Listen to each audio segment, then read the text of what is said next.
This video is on the LS1 swap that I did on my 2004 Land Rover Discovery2. This engine's an ATK engine. It's the L33 LS1 Gen 3, so all aluminum. A lot of modifications, LS2 intake. I believe these are considered LS3 coils. And moved around a lot in the stock engine compartment to get everything to fit.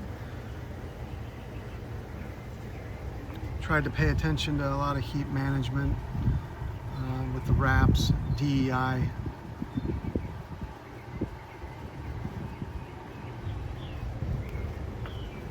The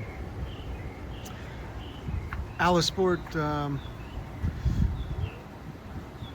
power steering, reservoir, LS1 radiator, all aluminum, no plastic, and coolant tank. Use GM alternator, power steering is GM as well.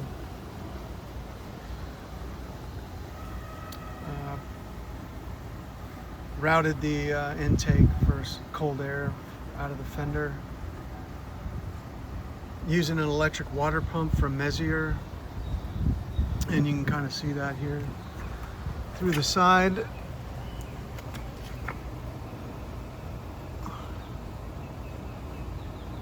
And really like the electric water pump. Gives us more room in between that and the Derale dual electric fan assembly there. And I like how it runs about 3 to 5 minutes after turning off the engine to continue to circulate the water, the coolant.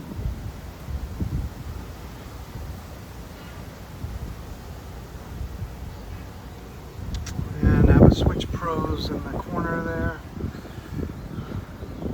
for the spotlights on the car, 6 spotlights from Design Engineering that I have. And yeah, I really tried to make this look as good as possible and neat. I thought it turned out very well and it runs great. Thank you for watching.